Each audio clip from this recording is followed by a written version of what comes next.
I thought she was smarter, but fine. My voice remained unperturbed. Brenda raised her voice. Fine? Did you hear what I said? Yes, darling. This Friday you have a date with a man. And you don't mind? Her surprise was impossible not to notice. Of course I'm against it, but what choice do I have? As you noticed, I do not control you. You are on your own. Your voice and expression tell me that you are determined to see this through, so what choice do I have? I'll come back. Don't let your fragile male ego get in your way. I love you and I'll make it up to you, you'll see. So, you know this is wrong. Again, I kept my voice level and calm. What do you mean? I didn't say anything like that. I deserve this date. Our parents, yours and mine, will they agree with you? Brenda lowered her eyes and did not answer. A clear hint. I let that moment hang in her mind. It wasn't visible, but I knew she still had it. You know, and I know, that they won't understand this. You know you're doing wrong. You just said it. What? When? Why did you say that you would make amends to me? If this had been dinner with friends, you wouldn't have to make it up to me. Or if you went to get your hair cut. You only said that because you know what you're doing is wrong, and you know that makes you an evil person. There was uncertainty in her voice. But, you said I could do it? No, I have never said this and will never say this. All I've admitted is that I can't stop you. I certainly don't condone this in any way. I would like you to stay with me or go on a date with me. We can go to the same restaurant and then to the same dance club. But it's not about the food or the dancing, is it? It's a matter of the company you prefer. And this company is not me. You want to hear his name, am I right?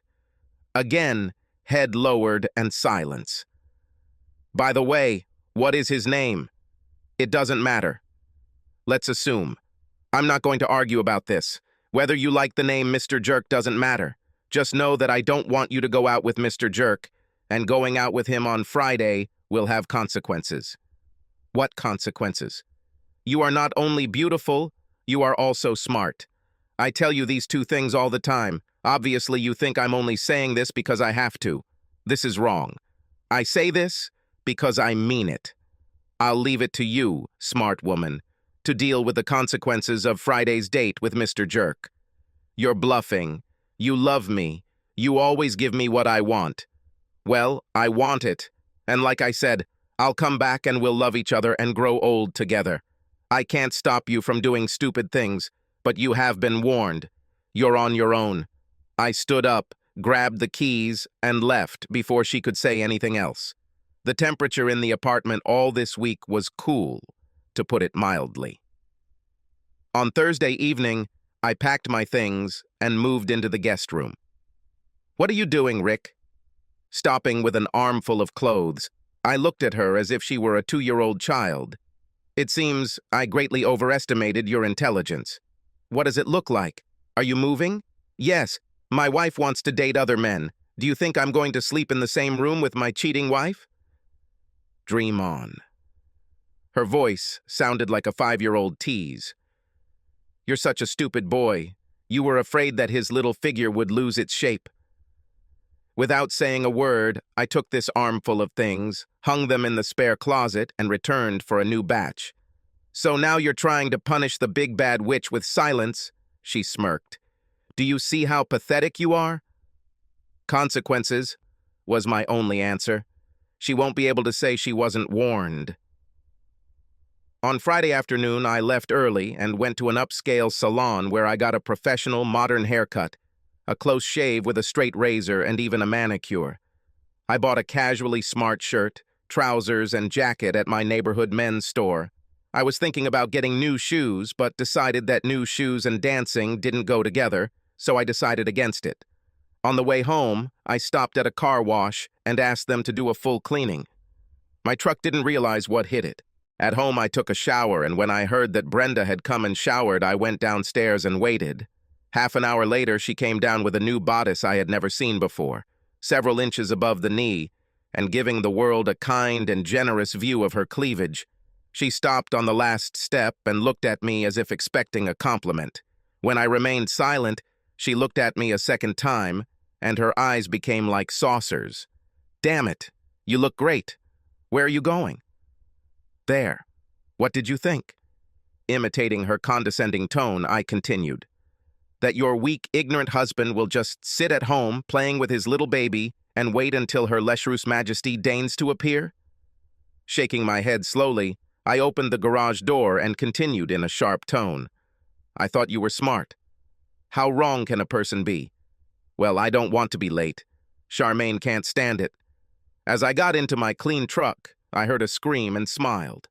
Gotcha. Charmaine and I had a fabulous evening at the wine bar, which served light dinners and had a live pianist on their small dance floor on the weekends. At work, we have already discovered that conversation flows easily between us. Even better, she appreciated my humor. Yes, it's a cliché, but it's true. Few things capture a guy's heart like a woman laughing at his jokes. Dancing together was like having sex with shoes on. We approached each other, and more than once our lips gently touched our ears, cheeks, and lips. Our bodies radiated magic as we pressed against each other. However, we knew that I was still married, and respected that. So we spent a long, leisurely evening drinking wine and letting our eyes play flirty games with each other as we chatted. Brenda, as I mentioned, is beautiful and passionate. However, the flip side of passion is jealousy, and I was pretty sure that the thought of me cavorting with Miss Dee Charmaine would drive her crazy and ruin the wonderful time she was looking forward to having with her new and horny Mr. Jerk. When I dropped Charmaine off at her apartment, she did me a favor by dripping a drop of her perfume onto my shirt and smearing her freshly painted lips onto my shirt collar, neck, and cheek. She kissed him on the cheek and said goodnight. Go and get her, Tiger. We laughed and I got in my truck and drove home. It was barely 10 when I walked into the Big Chill. Where the hell have you been? It's none of your business, I replied nonchalantly. You still haven't said where you went with your anonymous Mr. Jerk. I would ask you if he used protection, but I no longer care if you rot inside because I will never touch your vile, cheating body again. So, I don't care where you went, what you did, or with whom. I had a fantastic time, and I thank you very much for that. What kind of gratitude is this? Do you not understand? If you hadn't come up with the stupid idea to end our marriage, I would never have had the opportunity to get to know Charmaine better. What a woman. Hot. Very hot. So thank you, dear. Arj! Brenda screamed at the top of her lungs, making me wonder if the neighbor would call the police.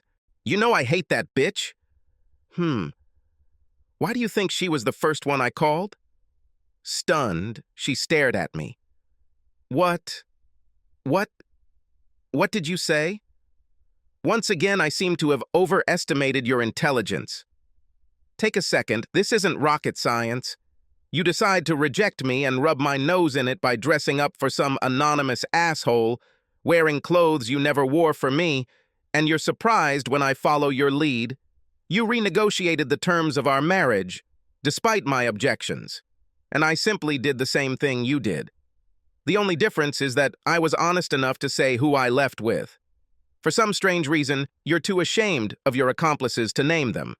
So, Miss Very Smart, what exactly is your problem? Before Brenda's eyes, the wind blew out of her sails, and 2 tears rolled down her cheeks. Without giving her a chance for a second wind, I continued. So, let me guess, Kevin South didn't get you tonight like he hoped. Another squeal, this time filled with pathos, filled the air, accompanied by the pressing of hands to the mouth. How do you know? In the voice of a game show announcer, I intoned. Once again, the inadequacy of your mind is on full display. Think about it for once. You work in an office with at least 10 other women. Kevin is the biggest girl lover anyone has ever seen. Everyone there knows who is sleeping with whom, and they talk about it. You once did this too. So, did you even think for a second that you would be the exception? For over a month now, several of your so-called girlfriends have been telling me how you not only fell for Kevin's bullshit, but started looking for it, as one of your colleagues said. Who knows? Maybe he left her for you. Hell has no fury and all that. According to the gossip, he was going to make you his tonight. He even had a room at the Marriott. Apparently, he's spending his first night at the Marriott. After that, Motel number 6, or the woman's house. Didn't you know this? Her big eyes told me that she was shocked that she was made out to be ignorant, gullible, and such an easy target. She was overcome by a fit of crying. "Oh, Rick, sorry. You're right, I'm such a fool. How can you stand being married to a stupid bitch like me?" "Ah, Brenda. Good news. I don't have to continue this. I don't need to stay married to your stupid, stinking ass. You will be served tomorrow after breakfast. We're renting this house and we have 3 more months left, so you can extend your lease or use this time to find something you like better." "Where will you go?" she asked in a quiet voice. "Charmaine said I could stay with her while I figure something out. She has a second bedroom, which she uses as an office. Once I submit my application," she said, "we can discuss better terms." When I told her I was applying tomorrow, she laid out these terms. Good ones. I can't wait to explore them more. We'll just divide everything else that you and I have in half.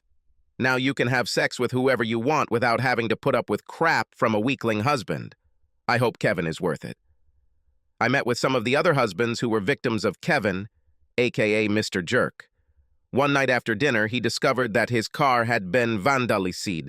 The windows were broken, the paint was scratched, there was baby poop all over the seats, the wheels were stolen, and I forget what else. While he was inspecting the damage, 3 masked men, all dressed in black, robbed him without a word and beat him severely. Police were baffled as to why thieves after his wallet and fake Rolex had pulverized his family jewels, but with no witnesses and paint splattered on the parking lot cameras. They had little to go on. At this time, the 4 spouses of his victims were playing poker in one of their houses. After he recovered, he moved out of state. No one knows, or no one cares, where exactly. Brenda moved out, found an apartment. But when she realized that I was happily attached to Charmaine, she also left the state. I never saw her again. I lived with Charmaine for a while, but we mutually decided that short-term fun didn't necessarily lead to long-term compatibility, so I moved out and found a townhouse close to work. As I got older, wiser, and fitter, I found a good connection with a fellow gym member.